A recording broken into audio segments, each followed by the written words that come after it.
Corona virus के चलते हमारे स्कूल जो हैं वे ज़बरदस्त रूप से प्रभावित हुए हैं। तो अब इन स्कूल को सुधारने के लिए बच्चों के यानी कि बच्चों के भविष्य को सुधारने के लिए हमें क्या करना चाहिए और क्या नहीं करना चाहिए, ये सब कुछ बात हम इस एडिटोरियल में करने वाले हैं। अ सेफ्टी नेट, कुल मिला के एक ऐसा जाल अब हमें तैयार करना चाहिए जिसमें कि बच्चे सुरक्षित रहें। कुल मिला के बच्चे सुरक्षित रहें, उनका भविष्य सुरक्षित रहे। The pandemic has appended schooling, कि पेंडेमिक यानी वैश्विक महामारी। यहाँ पेंडेमिक से मतलब है कोरोना वायरस। कि भाई इस पेंडेमिक ने, इस वैश्विक महामारी ने क्या किया है कि जो हमारी स्कूलिंग है यानी कि जो हमारा स्कूल का सिस्टम है उसे बिल्कुल पलट के रख दिया है। अपेंड यानी पलट देना, बिल्कुल उलट देना। तो बिल्कुल हमारा जो स्कूली जो सिस्टम है ना वो पूरा पलट गया है कोरोना वायरस के चलते। And the effort should be to help the hardest hit, और प्रयास किए जाने चाहिए। And the effort should be, प्रयास होने चाहिए to help the hardest hit, यानी कि ऐसे बच्चे या ऐसे स्कूल जो बहुत ज़बरदस्त रूप से प्रभावित हुए हैं। द हार्डेस्ट हिट, कि भाई जैसे गरीब बच्चे हैं वे जो है बहुत ज़्यादा प्रभावित हुए हैं। हम चलो कि भाई कोरोना वायरस के चलते क्या हुआ, पूरे स्कूल बंद हो गए हमारे। तो आप कह सकते हो कि भाई जो संपन्न बच्चे हैं वे तो ऑनलाइन सिस्टम से पढ़ते रहे, लेकिन कई ऐसे बच्चे हैं जिनके पास ये सुविधा ही नहीं है कि वे ऑनलाइन भी पढ़ पाते, तो वे जो है बहुत ज़्यादा प्रभावित हुए। द हार्डेस्ट हिट, तो ऐसे स्कूल और ऐसे बच्चों की मदद करने के लिए प्रयास होने चाहिए। The union education ministries directive, कि भाई ये जो हमारी केंद्रीय शिक्षा मंत्रालय है, एजुकेशन मिनिस्ट्री है, इसने कुछ निर्देश दिए हैं अभी हाल ही में टू द स्टेट्स, विभिन्न राज्यों को, टू लॉन्च अ मिशन, कि भाई एक मिशन की शुरुआत की जाए, to avoid large scale drop outs, ताकि बड़े पैमाने पर बच्चों के ड्रॉप आउट से बचा जा सके। ड्रॉप आउट का मतलब है बच्चे जो स्कूल कॉलेज छोड़ देते हैं ना, बीच में अपनी पढ़ाई छोड़ देते हैं। स्कूल में से ही आपने 8वीं में 9वीं में पढ़ रहे थे और फिर बच्चे ने अपनी शिक्षा छोड़ दी, तो उसे कहा जाएगा ड्रॉप आउट। तो शिक्षा मंत्रालय ने विभिन्न राज्यों को निर्देश दिए हैं कि भाई एक मिशन जो है उसकी शुरुआत की जाए और उस मिशन के तहत प्रयास किया जाए बचने का, to avoid large scale drop outs in schools in the coming year, कि आगे आने वाला जो साल है, कि भाई इस 2021 की अगर हम बात करें तो इसमें ये जो ड्रॉप आउट्स होते हैं यानी कि बच्चे जो स्कूल छोड़ देते हैं, तो इनको रोका जा सके उसके लिए कुछ ऐसे प्रयास किए जाएं। ऐसे निर्देश शिक्षा मंत्रालय की तरफ से विभिन्न राज्यों को दिए गए हैं। Partly bye relaxing the detention policy, अब देखो आगे आने वाला जो साल है उसमें ड्रॉप आउट्स को रोकने के लिए आंशिक रूप से, पार्टली का मतलब होता है आंशिक रूप से, पार्टली का उल्टा कंप्लीटली, पूरी तरीके से, by relaxing the detention policy. देखो ये डिटेंशन पॉलिसी का मतलब क्या है? देखो डिटेंशन का मतलब होता है हिरासत में रखना किसी व्यक्ति को रोक के रखना। यहाँ स्कूल में डिटेंशन पॉलिसी से मतलब है जैसे कोई बच्चा फेल हो गया, तीसरी या चौथी, जो तीसरी कक्षा में फेल हो गया, तो फिर उसे उसी क्लास में रखा जाता है ना, तो उसको बोलते हैं डिटेंशन पॉलिसी। तो भाई ये जो विभिन्न राज्यों के द्वारा ये जो डिटेंशन पॉलिसी बना रखी ना, इसमें थोड़ा सा छूट दी जाए, है ना। ये जो बिल्कुल सख्ती अपना रखी है विभिन्न राज्यों ने डिटेंशन पॉलिसी को लेके, उसमें थोड़ा सा रिलैक्सेशन दिया जाए कि भाई ठीक है बच्चों को जो है न रोका जाए, उन्हें आगे की क्लास में जाने दिया जाए। तो इसको कहा गया है कि भाई ऐसा करते हुए भी ड्रॉप आउट्स को रोका जा सकता है। आगे देखते हैं। तो ये जो निर्देश केंद्र सरकार के शिक्षा मंत्रालय ने दिए हैं उनसे should and the anxiety, anxiety यानी परेशानी, चिंता, ऑफ मिलियंस ऑफ स्टूडेंट्स। तो इन डायरेक्टिव के माध्यम से होना चाहिए, शुड एंड का मतलब है समाप्त करना, the anxiety of millions of students, कि लाखों की संख्या में जो स्टूडेंट्स हैं उनकी जो चिंताएं हैं अबाउट के बारे में, देयर अकेडमिक प्रोस्पेक्ट्स, प्रोस्पेक्ट का मतलब है संभावना, कि भाई लाखों की संख्या में जो स्टूडेंट्स हैं उनको भाई उनकी शिक्षा का भविष्य क्या होगा, उनकी आगे, है ना। प्रोस्पेक्ट का मतलब आप भविष्य भी कह सकते हो, भविष्य में होने वाली संभावनाएं भी कह सकते हो। तो लाखों जो विद्यार्थी हैं उनको अपनी शैक्षणिक संभावनाओं को लेकर जो चिंताएं उनके दिमाग में बनी हुई है वे जो है खत्म होनी चाहिए इन डायरेक्टिव के माध्यम से, ऐसा होना चाहिए।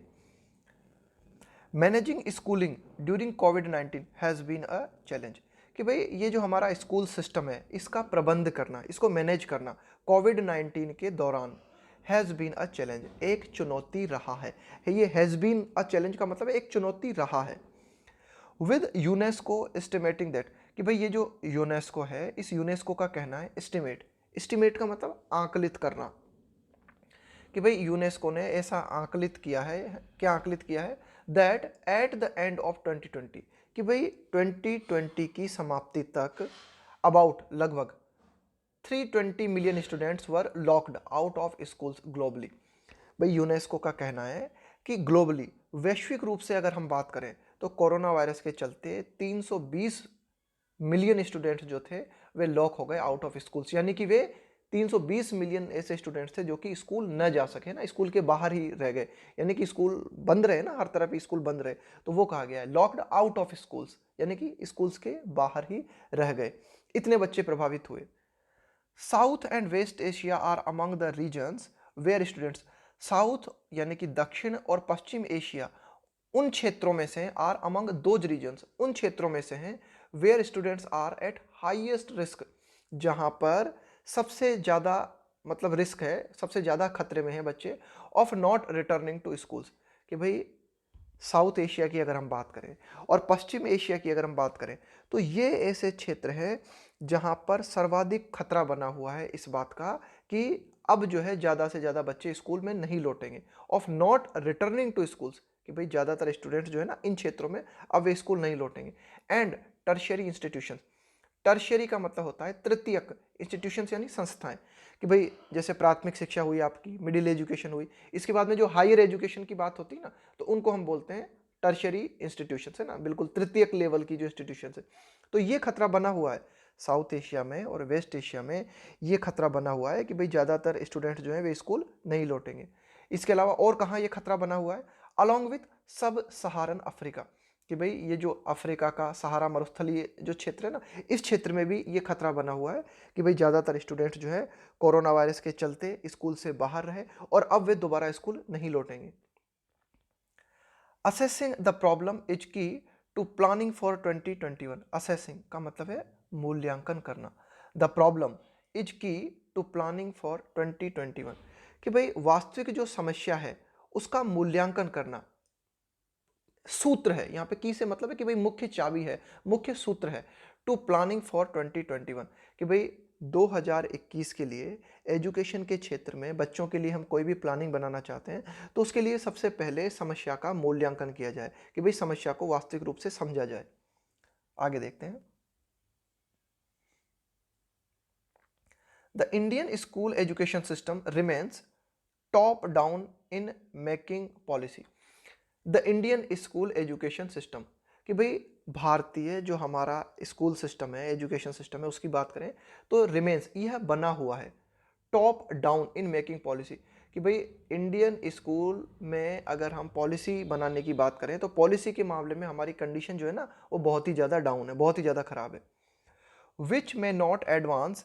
एजुकेशनल रिफॉर्म, तो देखो हमारी हमने बात की कि भाई हमारा जो इंडियन स्कूल एजुकेशन सिस्टम है वो पॉलिसी बनाने में बहुत ही डाउन है और ये हो सकता है विच में नॉट एडवांस एजुकेशनल रिफॉर्म, कि भाई हो सकता है एजुकेशनल रिफॉर्म, शिक्षा से संबंधित सुधारों को और ज़्यादा बढ़ावा न दिया जाए ना, क्योंकि हम पॉलिसी बनाने में वैसे ही कमज़ोर हैं।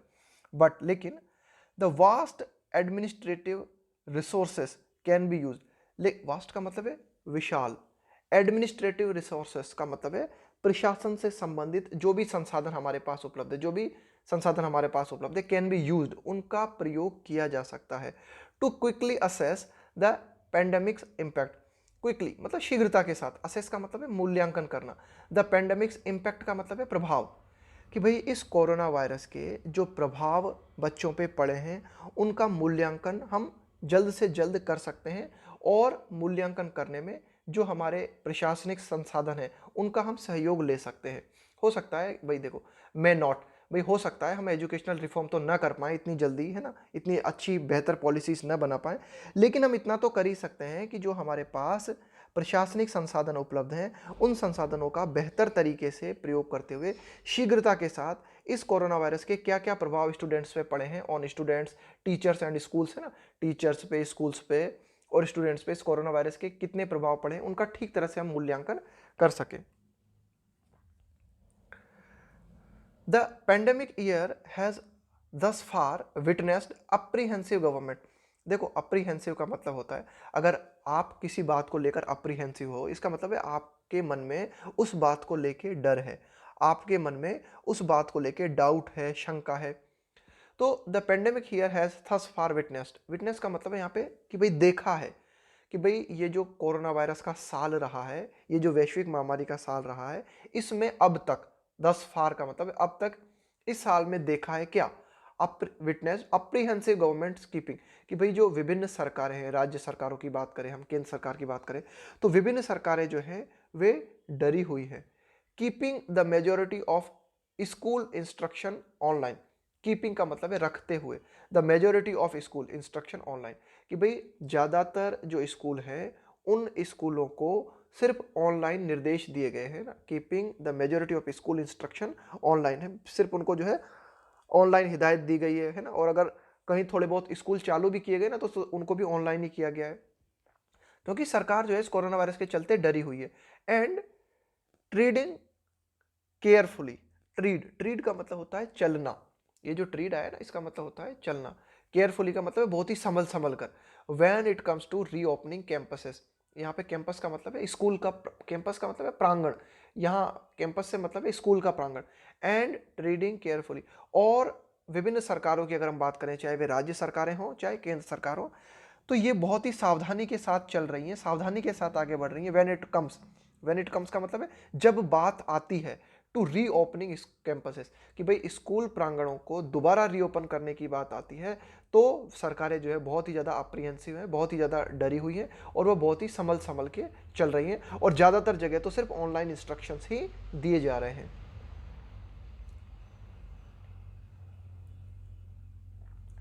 दे मस्ट प्रायोरिटाइज, प्रायोरिटाइज का मतलब है प्राथमिकता देना, the door to door survey. अब देखो एडिटोरियल कहता है कि विभिन्न सरकारों को प्राथमिकता देनी चाहिए कि भाई घर घर जाके सर्वे किया जाए, है ना, door to door survey needed, जिसकी की जरूरत है, टू आइडेंटिफाई स्टूडेंट्स, उन स्टूडेंट्स को पहचाना जाए who are not in a position to return to classes, जो कि वापस क्लास लौटने की स्थिति में नहीं है। व्हेन स्कूल्स रीओपन, कि जब स्कूल दोबारा खुलते हैं, कुल मिला के एक ऐसा सर्वे किया जाना चाहिए, डोर टू डोर सर्वे किया जाना चाहिए, घर घर जाके सर्वे करना चाहिए, और जो है पता लगाना चाहिए कि भाई उन स्टूडेंट्स का पता लगाना चाहिए जो कि इस हालत में नहीं है कि अगर स्कूल दोबारा खुलते हैं तो वे दोबारा स्कूल में आ सके। अब उसके कई कारण हो सकते हैं, जैसे कि and whose economic circumstances have change, भाई कई ऐसे बच्चे हो सकते हैं जिनकी आर्थिक परिस्थितियां, इकोनॉमिक सर्कमस्टांसेस का मतलब है आर्थिक परिस्थितियां, हैव चेंज्ड, कि भाई कई ऐसे बच्चे हैं जिनकी आर्थिक परिस्थितियां बदल चुकी हैं, ड्यू टू, के कारण, the pandemic's impact on their families, कि भाई ये जो पेंडेमिक है, ये जो वैश्विक महामारी है, ये जो कोरोना वायरस है, इसका जो प्रभाव उन बच्चों की फैमिली पे रहा है, तो उसके चलते कई गरीब बच्चे ऐसी हालत में आ गए हैं कि वे दोबारा स्कूल नहीं लौट सकते, तो उन बच्चों को ठीक तरह से पहचाना जाए। क्लियरली, स्पष्ट रूप से, the priority should be to draw up a database, देखो ड्रॉप का मतलब है खींचना, निर्धारित करना, है ना, तैयार करना। द प्रायोरिटी, कि भाई प्राथमिकता होनी चाहिए हमारी, शुड बी होनी चाहिए, to draw up a database, कि भाई पूरा की पूरा हम जो है एक आंकड़े तैयार करें, बच्चों के सारे आंकड़े हमारे पास होने चाहिए, उन आंकड़ों को तैयार करना हमारी प्राथमिकता होनी चाहिए।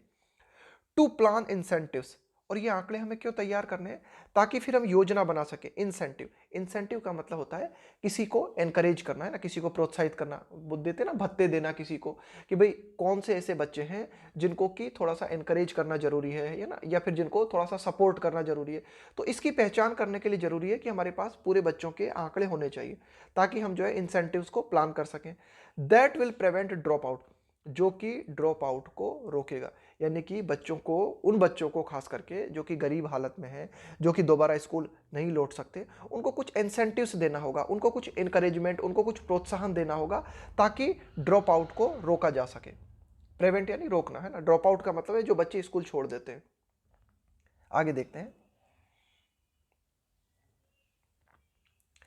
Education continues to be covered by a cess on tax. अब देखो ये जो शिक्षा है, हमारा जो पूरा की पूरा एजुकेशन सिस्टम है इंडिया में, उसको कवर किया जाता है, किस तरह से कवर किया जाता है, कंटिन्यूस, मतलब एजुकेशन जो है बनी हुई है, कंटिन्यूस टू बी कवर्ड, जिसको कि कवर किया जाता है by a cess on tax, कि भाई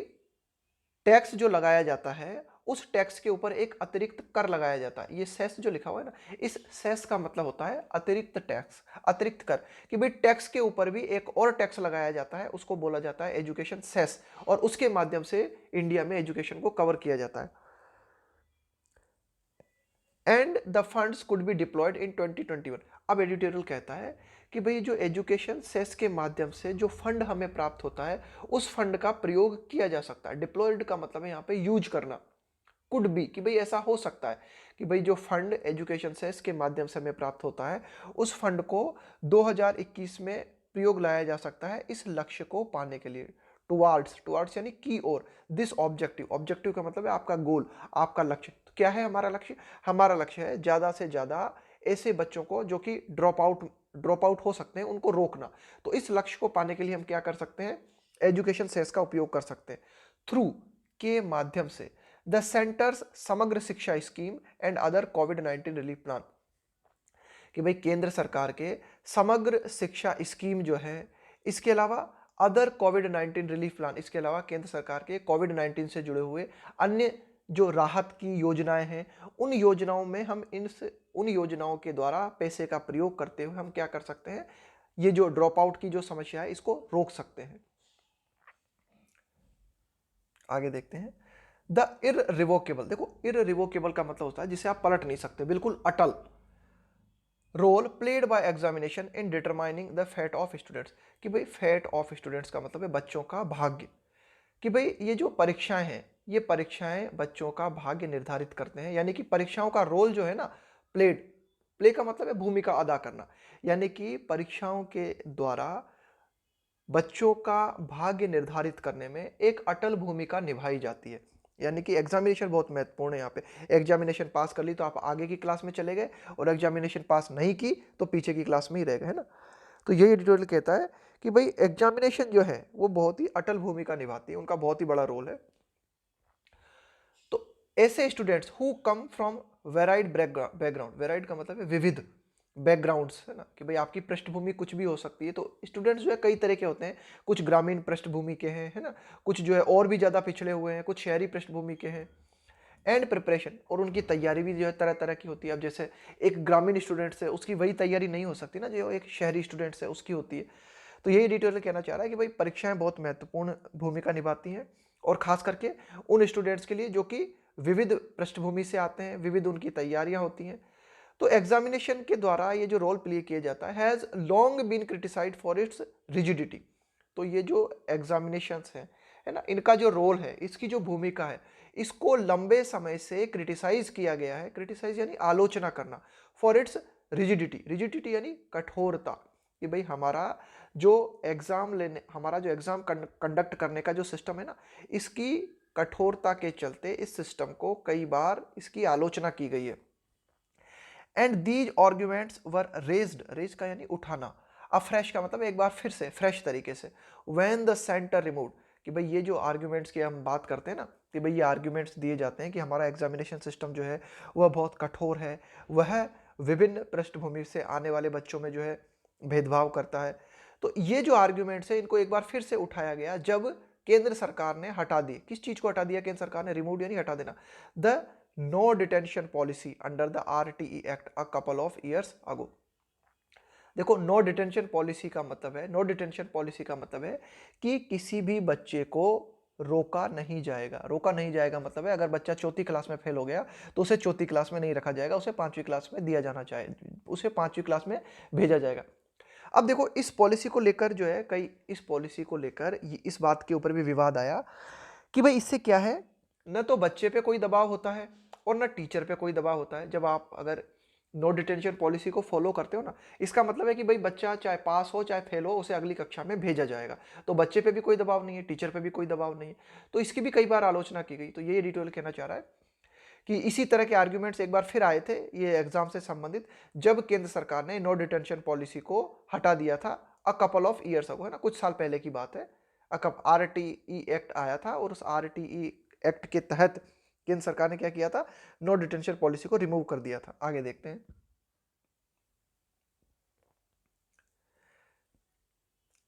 in the year of the virus, कि भाई ये वायरस का काल, ये जो साल है ये वायरस का साल है, कोरोना वायरस का साल है ये। असिमेट्रीज, असिमेट्रीज यानी असमानताएं among groups of students stand aggravated. यहाँ पे स्टैंड का मतलब है खड़े होना, कि भाई कि असिमेट्रीज अमंग ग्रुप ऑफ स्टूडेंट्स, कि भाई विभिन्न जो बच्चों के समूह हैं, विभिन्न जो छात्रों के समूह हैं, उनके बीच में एक तरीके से जो असमानताएं हैं वह असमानताएं और भी ज़्यादा बढ़ गई हैं। अग्रावेट, अग्रावेट का मतलब है और ज़्यादा बढ़ जाना। यहाँ बढ़ जाने से मतलब है और ज़्यादा खराब हो जाना, कि बच्चों के बीच में जो असमानताएं हैं वे आज की डेट की अगर हम बात करें कि आज की स्थिति क्या है, यहाँ पे स्टैंड का मतलब है कि भाई आज की स्थिति क्या है, आज जो विभिन्न बच्चे हैं वे कहाँ खड़े हैं। तो आज की स्थिति यह है कि असमानताएं विभिन्न स्टूडेंट्स के बीच में कोरोना वायरस के चलते और भी ज़्यादा बढ़ गई है ना, कि और भी ज़्यादा स्थिति खराब हो गई है। एंड एनी डिटेंशन, और अगर कोरोना वायरस के इस ईयर के दौरान भी अगर हम बच्चों को रोकते हैं, डिटेंशन, कि भाई अगर हम बच्चों को रोकते हैं, वुड बी तो होगा, इलॉजिकल एंड अनजस्टिफाइड। तो एडिटोरियल यही कहता है कि भाई आज के समय में बच्चों के बीच में असमानताएं और भी ज़्यादा बढ़ गई हैं, और ऐसे टाइम पे अगर हम बच्चों को रोकते हैं तो यह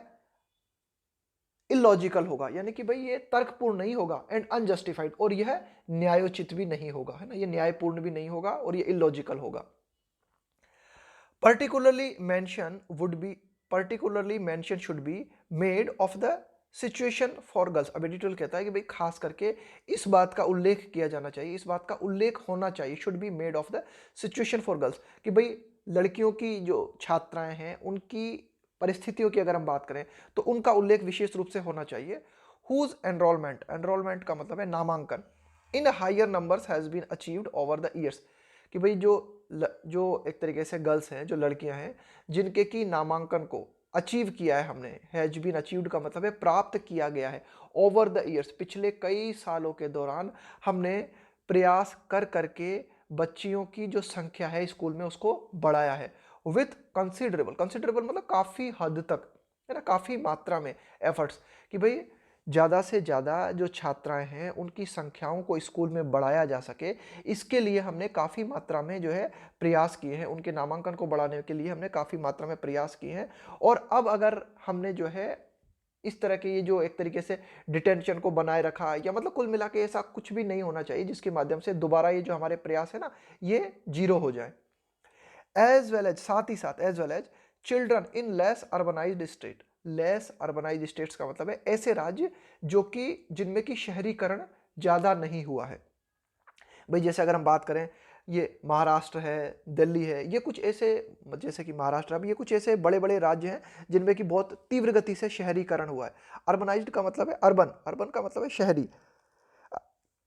अर्बनाइज्ड का मतलब है शहरीकरण हो जाना। तो ये एडिटोरियल कहना चाह रहा है कि भाई उन बच्चों का ध्यान रखा जाना बहुत जरूरी है जो कि ऐसे राज्यों में रह रहे हैं जहाँ की ज़्यादा शहरीकरण नहीं हुआ है। वेयर, जहाँ पर कि एक्सेस का मतलब है पहुँच, टू स्कूल्स इज वीक, जहाँ पर कि बच्चों की स्कूल तक पहुँच होना बहुत कम है। इज वीक का मतलब बहुत ही कमज़ोर है, यानी कि कुछ ऐसे राज्य हैं हमारे पास जहाँ पर इतना ज़्यादा शहरीकरण नहीं हुआ है जिसके चलते स्कूल्स अभी भी कई बच्चों की पहुंच के बाहर हैं।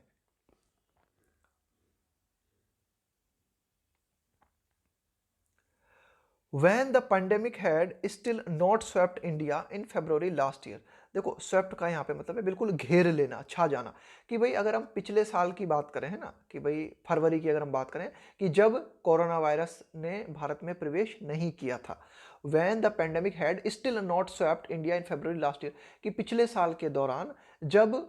है ना, कब तक, तब किस समय की बात हो रही है, स्टिल नॉट स्वेप्ट, कि भाई जब कोरोना वायरस भारत में नहीं छाया था, यानी कि फरवरी तक की अगर हम बात करें, जब तक कोरोना वायरस भारत में नहीं आया था, उस दौरान क्या हुआ था। Education minister Ramesh Pokhriyal said, कि शिक्षा मंत्री रमेश पोखरियाल ने कहा था, क्या कहा था, among the reasons for children remaining out of school और ड्रॉपिंग आउट वर, ये वर आया है उन रीजंस के लिए, कि भाई वे कारण कौन से हैं जिन कारणों के चलते बच्चे या तो ड्रॉप आउट कर जाते हैं या फिर स्कूल के बाहर बने रहते हैं, है ना। तो रमेश पोखरियाल जो कि शिक्षा मंत्री हैं, उन्होंने पिछले साल कहा था,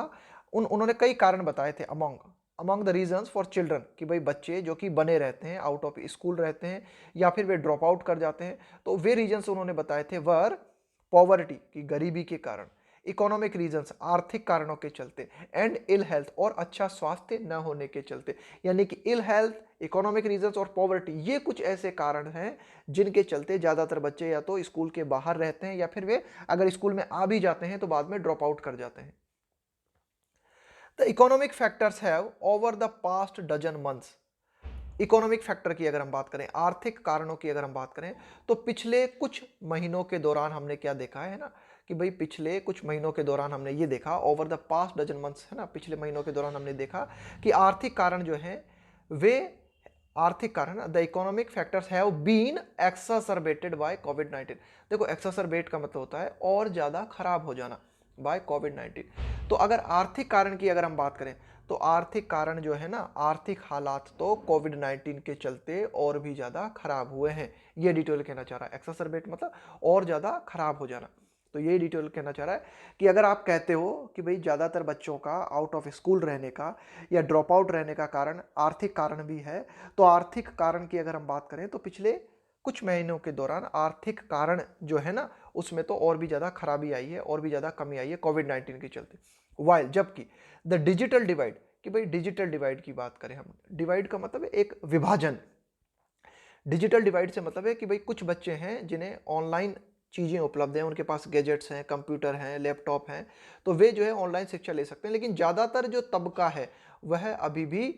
ऑनलाइन से बहुत दूर है, डिजिटल जो प्लेटफॉर्म्स हैं उनसे बहुत दूर है ज़्यादातर लोग। तो ये डिटेल कहना चाह रहा है कि while the digital divide witnessed in online education, witnessed का मतलब हमने ऐसा देखा इन ऑनलाइन एजुकेशन, कि भाई ऑनलाइन एजुकेशन की अगर हम बात करें तो हमने क्या देखा, एक डिजिटल डिवाइड हमें देखने को मिला है ना, कि भाई एक डिजिटल डिवाइड देखने से मतलब है कि कुछ बच्चे थे जो कि ऑनलाइन एजुकेशन उनकी एक्सेस में थी, उनकी पहुंच में थी, लेकिन ज़्यादातर बच्चों की वो पहुंच में नहीं थी। तो ये डिजिटल कहता है। तो ये जो कारण था बिकेम बन गया एन अनप्रेसिडेंटेड, अनप्रेसिडेंटेड का मतलब है अभूतपूर्व, जैसा कि पहले कभी ना हुआ हो, कॉज ऑफ डिप्राइवेशन, डिप्राइवेशन का मतलब है वंचित, है ना, वंचित होने की अवस्था, बिल्कुल वंचित होना। तो ज़्यादातर बच्चे स्कूली शिक्षा से वंचित रहे, उसका कारण आप डिजिटल डिवाइड भी कह सकते हो कि भाई बहुत ही कम बच्चे हैं जिनको कि ऑनलाइन एजुकेशन प्राप्त है। तो ये भी हमने देखा, मतलब तो यह एक अभूतपूर्व कारण रहा डिप्राइवेशन का, कि भाई ज़्यादातर बच्चे जो है वे वंचित हालत में रहे। मोर ओवर, इससे भी ज़्यादा जो महत्वपूर्ण है, मोर ओवर इससे भी ज़्यादा जो महत्वपूर्ण है, vaccination can not cover the bulk, bulk का मतलब है बहुत ज़्यादा मात्रा में, ऑफ द पॉपुलेशन क्विकली, कि भाई ठीक है हमने वैक्सीनेशन प्रोग्राम शुरू कर दिया है, कोरोना वायरस से संबंधित वैक्सीनेशन प्रोग्राम हमने शुरू कर दिया है, लेकिन एडिटोरियल कहता है कि vaccination can not cover the bulk of the population quickly, कि भाई ज़्यादातर जो जनसंख्या है उसे शीघ्रता के साथ वैक्सीनेशन कवर नहीं कर सकता। And education can possibly achieve a semblance of normality, और एजुकेशन जो है वह संभवतया प्राप्त कर सकता है, असेंबलेंस का मतलब है समानता, ऑफ नॉर्मलिटी, कि अगर कोरोना वायरस के पहले जिस तरह से नॉर्मल एजुकेशन चल रही थी उसी नॉर्मलिटी को अगर हमें प्राप्त करना है तो वह प्राप्त की जा सकती है ओनली वेल, बहुत अच्छी तरीके से हम उसे प्राप्त कर सकते हैं only well into the next academic year, सिर्फ आगे आने वाले साल में, कि अगला जो एकेडमिक ईयर होगा उसी में अगर हम प्रॉपर सावधानी बरतते हैं तब जाके ही हम एजुकेशन की नॉर्मल स्थिति को प्राप्त कर सकते हैं जो कि कोरोना वायरस के पहले थी। दिस इज द टाइम, वर्तमान में जो समय है वह समय है हमारे पास, this is the time to create a safety net for education, कि हम एक ऐसा जाल बुने, है ना, एक सेफ्टी नेट, सेफ्टी नेट का मतलब है सुरक्षा जाल, फॉर एजुकेशन, कि भाई शिक्षा के लिए एक सेफ्टी नेट बनाने की जरूरत है, और एक ऐसा नेट बनाए कि कोई भी बच्चा उस नेट से न गिर पाए, है ना, फॉल थ्रू का मतलब है गिर जाना, लेट का मतलब है अलाउ करना, कि कोई भी बच्चा ऐसा नहीं होना चाहिए जिसे हम ये अलाउ करें कि वो हमारे एजुकेशन का जो सेफ्टी नेट है उससे बाहर गिर पड़े। देखो ये जो बात है ना थोड़ी प्रतीकात्मक अंदाज में कही गई है, जैसे कि कविता में हम कहते हैं ना, तो वही काव्यात्मक लाइन है ये जो लास्ट की है, इसमें यह कहा गया है कि भाई एक ऐसा जाल निर्मित होना चाहिए, जिस जाल से एजुकेशन का एक ऐसा जाल हमारे पास होना चाहिए जिस जाल से कोई भी बच्चा न गिरे, कुल मिला के कोई भी बच्चा ड्रॉप आउट ना हो, कोई भी बच्चा जो है एक तरीके से पॉवर्टी के चलते या किसी भी कारण के चलते जो है वह शिक्षा से छूट न जाए। तो उसके लिए हमें प्रयास करनी चाहिए, letting no student fall through, fall through का मतलब है गिर जाना, कि कोई भी स्टूडेंट इस जाल से बाहर न जा सके।